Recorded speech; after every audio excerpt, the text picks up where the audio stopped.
Scorpio, Sun, Moon, Rising, and Venus placements, and of course, ating mga cross-watchers. Magandang araw po sa inyong lahat.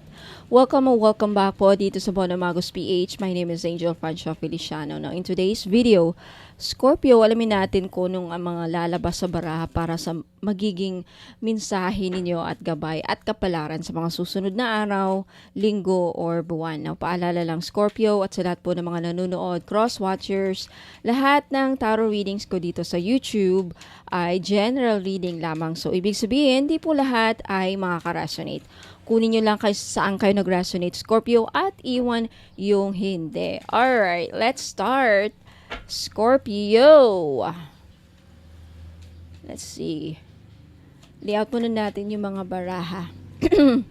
First energy, Scorpio, you have the Judgment. Okay. Next energy, you have the Ten of Cups. Next energy, you have the Seven of Wands. Again. Next energy, Scorpio, you have the Fool. Okay. Next energy, you have the Page of Cups. Next energy, you have the Ace of Pentacles. Mamaya explain natin to isa-isa. You have the Ace of Swords. You have the Devil. You have the King of Cups. And last but not the least, you have the Six of Pentacles. Alright, at the bottom, let's tignan natin. You have the Six of Wands.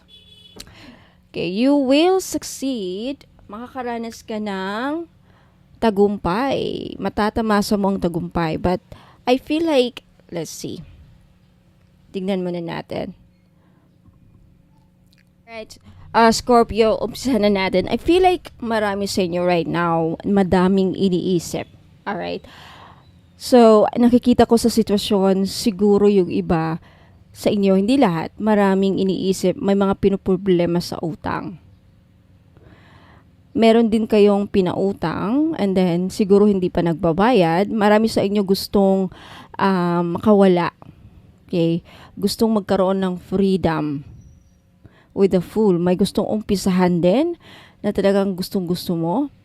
Marami sa inyo ay I feel like may bagong opportunity na pumasok sa inyong buhay, Scorpio, kung saan talagang ikinatutuwa mo with the King of Cups. This could be a new hobby, a new pagkaabalahan, new diskarte sa buhay, bagong trabaho, bagong proyekto. But at the same time, meron pa rin din yung namumblema kayo. Hindi man namumblema. Parang andun sa isipan mo yung negative thoughts pumapasok na baka hindi mag-succeed, hindi ako magtatagumpay dito. Marami sa inyo right now may kinakaharap na pagsubok with the Seven of Wands and the Devil. Marami sa inyo right now ay nasa sa talks or lately sa mga nagdaang araw or right now nasa kalagayan, nasa sitwasyon kung saan napaka-toxic at some of you talaga may hinaharap na problema. With the Ten of Cups and the Ace of Swords, makakaranas kayo ng breakthrough. Pambihirang tagumpay. May pambihirang tagumpay na nag-aantay sa inyo. Tignan natin kung saan to ninyo, saang aspeto ng buhay to ninyo mag-a-appear. Okay, alam nyo, Scorpio, binibigyan kayo ng may pag-asa na mabuhay. Kung ano man yung dati-dati ay kunyari, nalugbok kayo sa negosyo. Sa mga Scorpio natin dyan na nagkaproblema sa pera with the Ace of Pentacles. Kasi, look at this. You have the Judgment and the Ace of Pentacles. I feel like marami sa inyo in the past nagkaroon or lately nawala ng trabaho, may opportunity na dumating pero hindi rin nagtagal, nawala rin sa inyo ng iglap or there's something about pero I feel like ang nangyari is it's not meant for you, may mas better na opportunity na parating sa inyo. Scorpio, mag-ingat yung iba sa inyo kasi either ikaw ang kinukulam o yung husband ninyo. There's someone here with the devil and the king of cups. Sa mga hindi lahat ng Scorpio makaka-resonate nito ha. Yung iba lang, kung matagal niyo ng kutob na yung asawa ninyo na yung husband ninyo. So sa mga Scorpios lang to na babae, sa mga Scorpios na lalaki dyan na nanonood, hindi kayo makaka-resonate. Or I don't know. Meron dito lumabas sa baraha, may kinulam dito na lalaki. Possibly asawa ninyo, either kinulam or ginayuma para makalaya sa inyong relasyon at pumunta sa iba. Are you king? There's a lot of water signs: Cancer, Pisces, Scorpio. Ace of Swords. Mayroon talagang financial freedom. May blessings na paparating para sa inyo, Scorpio. I feel like ang blessing na paparating sa inyo, Scorpio, is pag magkakaroon kayo ng clarity, kung saan yung clarity na yan, ano yung clarity? Kalinawagan, idea.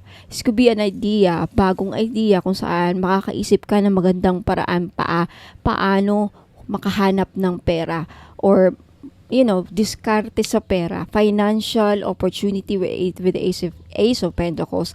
Lalo na sa mga Scorpios na dati ay dumaan sa pagkalugmok with the Judgment. Kasi Judgment is a energy of renewal, parang another chance, and also freedom, liberation, and also reflection. And I feel like marami na kayong napagdaanan with the Judgment. Napagdaanan. Some of you are niloko sa taong mahal ninyo. Niloko kayo sa pera. Some of you, Scorpio, hindi lahat. Knight of Cups and the Six of Pentacles. Marami sa inyo talaga na problema sa utang right now. Either utang na hindi mabayaran ninyo or kayo mismo meron kayong pinautang tapos hanggang ngayon hindi kayo mabayaran. Let's see kung ano ang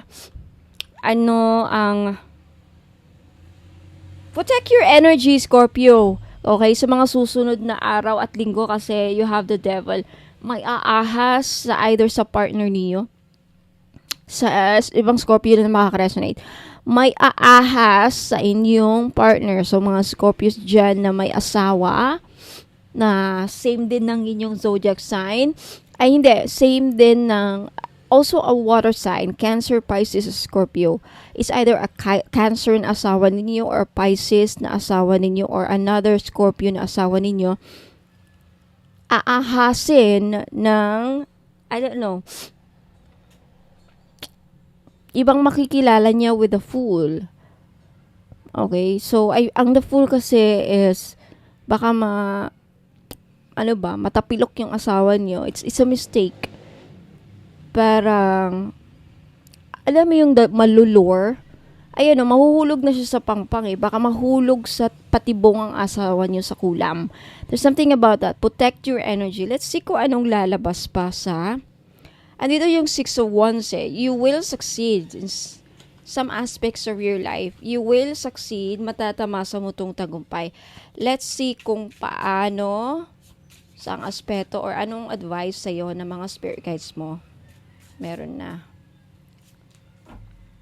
Scorpio.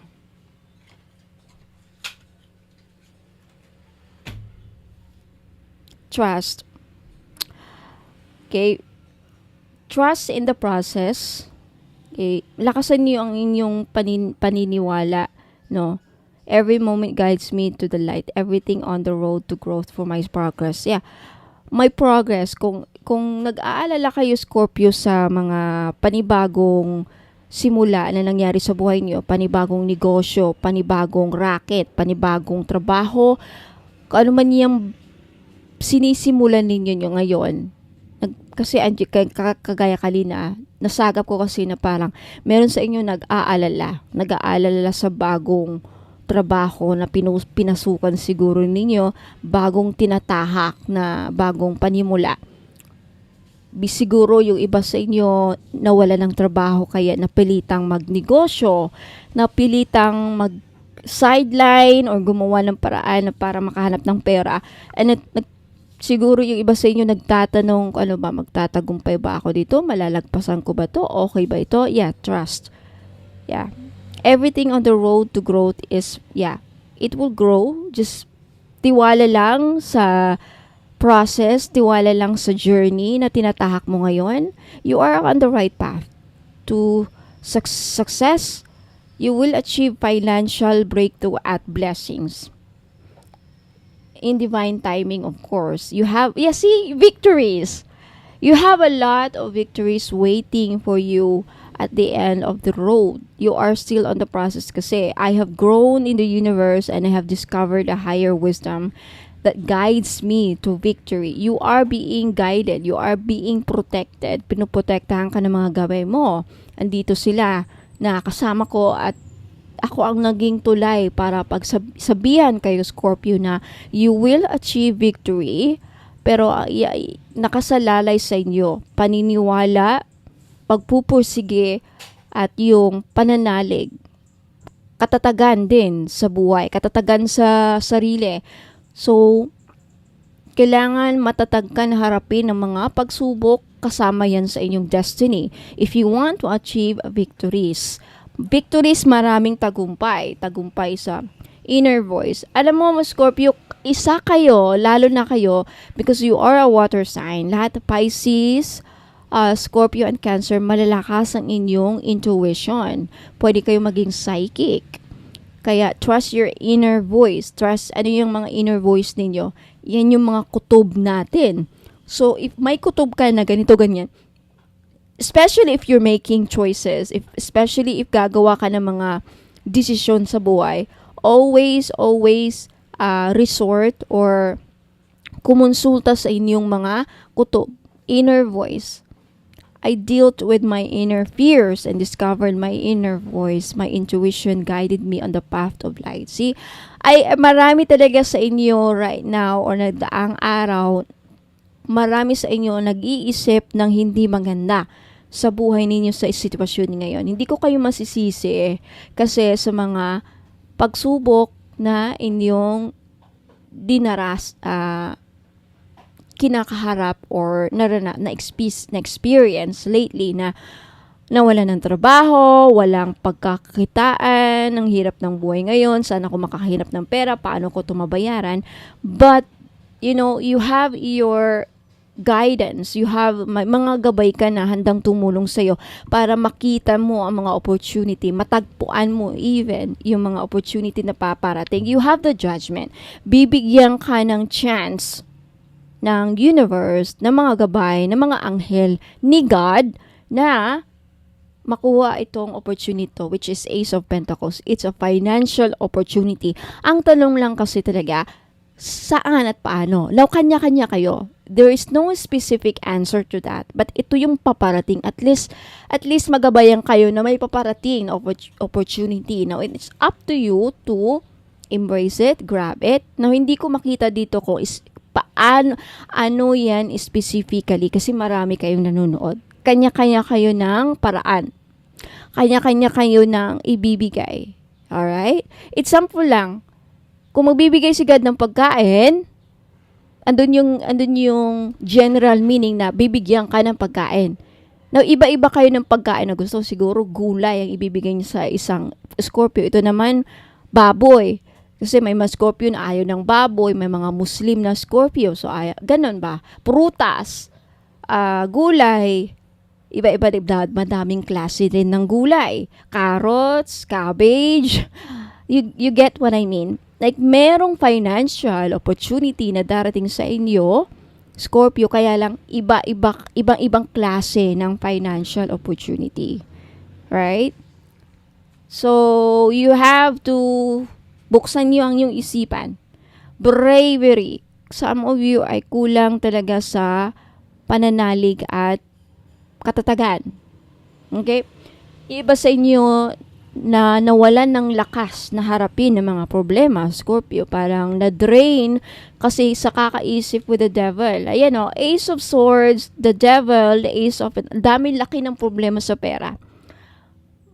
Ace of Pentacles is pera. The Ace of Swords is ito yung mga iniisip.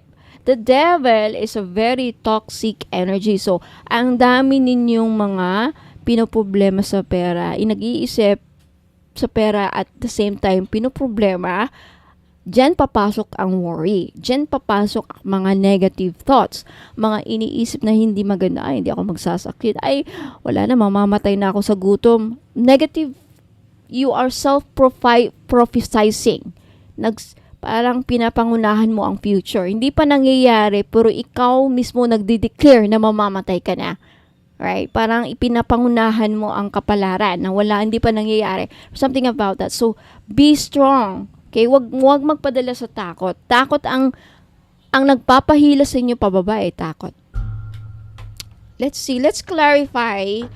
Let's see the whole picture.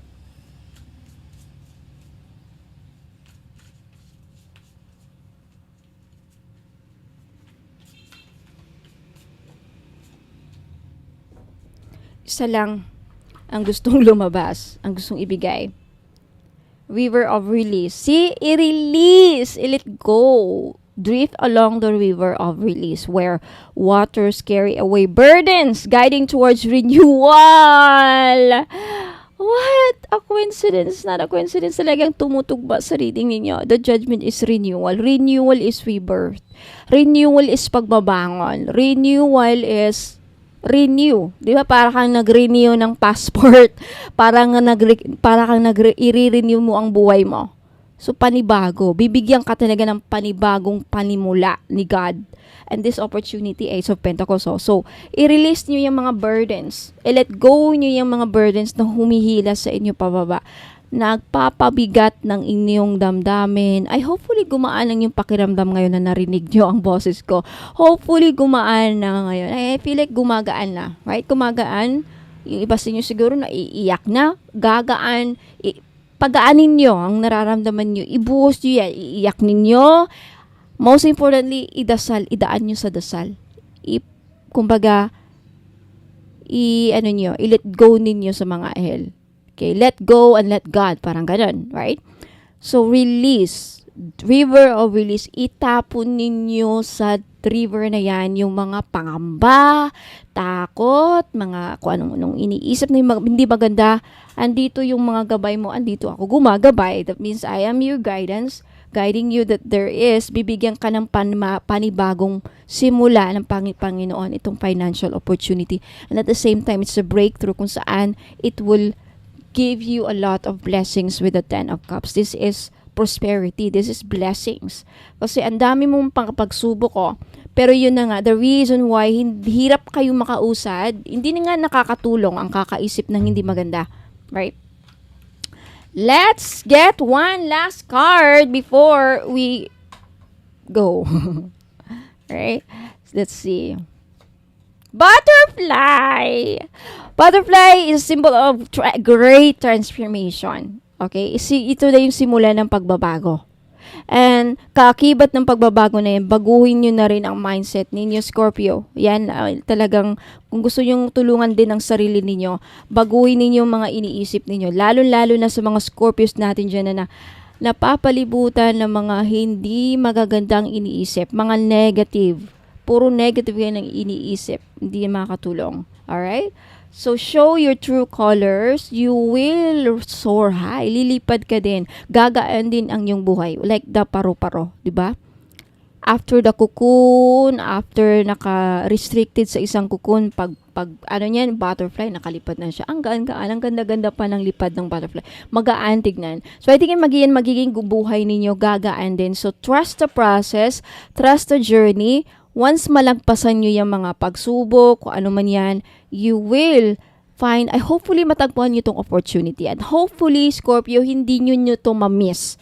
Kasi once na ma-miss nyo itong opportunity na to, again, hindi ko exactly alam yan Once ma-miss nyo yan, wala na. So, pag may mga opportunities na darating, job offer, proposal, ano man yan, I don't know, sideline, inimbita ka ng kaibigan mo, na ganyan, be open-minded about it, tignan yung mabuti, and magkaroon tayo ng discernment, kilatising mabuti, right? So, I think, at sa tulong din na gabay, wag andyan yung angel mo, pakpak na anghel. Ibig sabihin talagang ginagabayan ka. You are being protected from, all these mga struggles mo. In conjunction with the Seven of Wands, you are being protected, being guided na tinutulungan ka ng mga angel mo na malagpasan yung mga problema mo para magabayan ka patungo sa inyong destino kung saan success, blessings, fulfillment. Ayan. Scorpio, Sun, Moon, Rising, and Venus placement. Yan lang po ang ibibigay ko sa inyo ngayon. Maraming salamat. Let me know if nag-resonate po sa inyong reading. Like this video if nagustuhan nyo po. At huwag pong kalimutan mag-subscribe para sa susunod mga reading wala kayong makaligtaan. Make sure na kapag na-click nyo yung notification bell para pag may mga upload ako para sa reading ninyo, ma-notified kayo sa mga cellphones ninyo. Ayan. Sa mga gusto magpahula ng private, magpabook ng private, expensive po talaga ang aking service dito. Sa makaka-afford lang. Okay? For more information kung magkano, just visit my website. Andun nakalagay yung price, andun nakalagay yung mga inclusion, package deal, ayan, lahat na. Ayan, nandun lahat, okay? So, ayan. Ano pa? Sa mga Scorpios at cross-watchers, if interesado po kayong tumingin sa mga binibenta ko, ano yung mga binibenta ko, pampaswerte, whatever, crystals, lahat na. Andun lahat sa website, or just wait for another video kasi mag-i-explain ako kung saan yung matatagpuan at paano makabili. Okay, wag muna kayong alis, magbabalik po ako. Ingat po and God bless. If you want to claim this reading, Scorpio, mag-leave din kayo ng comment sa baba. Maraming salamat. Ingat po and God bless. Ayan, mga madam and sir, sa mga interesado pong malaman ano yung mga binibenta ko, okay? For those of you who are interested to find out ano mga serbisyo ko, ano mga ino-offer ko ng mga services, ayan. So, mag-visit lang po kayo sa website ko which is bonomagos.com. Ayan. And then, sa bungad ninyo, makita nyo itong Shop the Collection. Ayan, basahin nyo yan dyan para may malaman kayo kung hindi nyo alam paano bumili dito sa mismong website. Ayan. Ito yung mga produkto ko so far. Okay, may mga pagbabagong mangyayari by the way dito. Okay. Yung 18 gold-plated crystal necklace, ayan, hindi na yan. May bago na. Okay. And I will make some mga improvements dito every now and then. So, kung anong mga nakita nyo dito, ito yung mga ilan sa mga binibenta ko. Ayan. I-click nyo lang yan if ever itong gusto nyo makita. Citrine. Ayan. Makikita nyo dito yung price. Ayan, 1.7. And then yung description niya, yung benefits niya. Ayan. Okay. And hanggang sa dulo basahin nyo, baka ayan, pati yung instructions andyan din. And then mag-back lang kayo again. Ayan. Meron pa dito. May mga changes na mangyayari.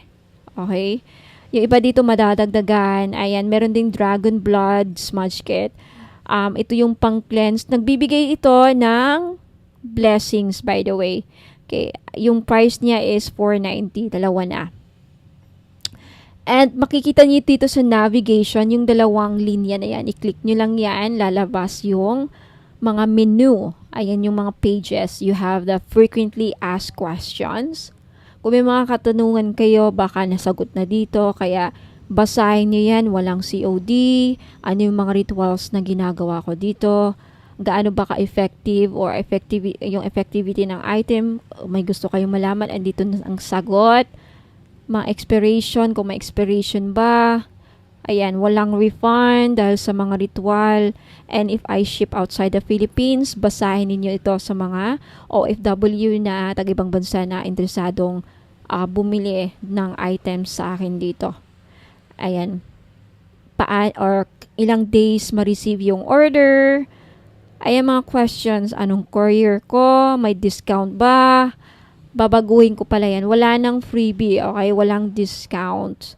Ayan, yung about me, titignan nyo din dito. Baka interesado kayong malaman. Ayan, anything about me. What does Bonomagos means? Ayan, na-explain ko din dyan dito sa website. Basahin nyo na lang po, mga madam. Yan po ako.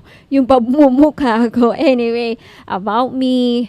Ayan. Saan ako nakatira? San Fernando City, La Union po. Ilocos Norte Province. Yung aside sa products or biography, iba din yung I'm also, by the way, I'm a member of the association, Spiritual Integrity Association for Special Integrity sa America. You can search their website. Ayan. Yung mga profession ko, mga trainings na kinuha ko, ma-explain po dito. Basahin nyo lang dyan. And then what else? Yung mga services ko. By the way, sa mga interested about sa tarot reading, gustong magpabook ng private reading, 5,000 po.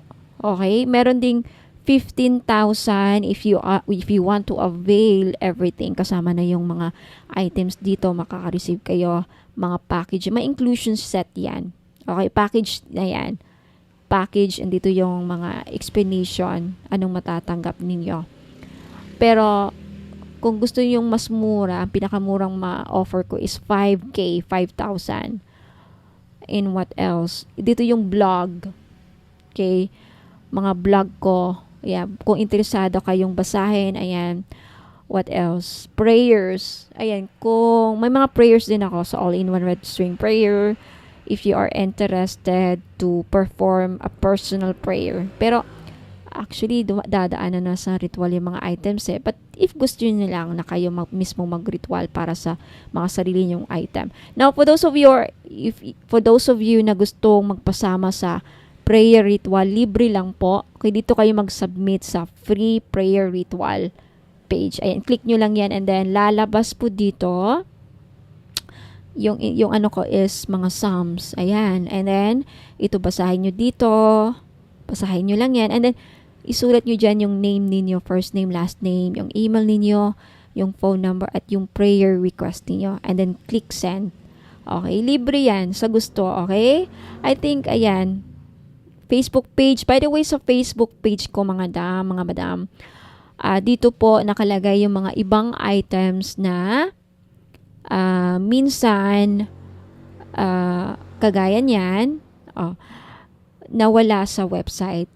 Yung mga dito nakalagay sa Facebook page ko, ito yung mga limited stock lang. Okay? So, follow na lang if you are maybe interested pa sa mga ibang mga ano ko. And minsan dito ako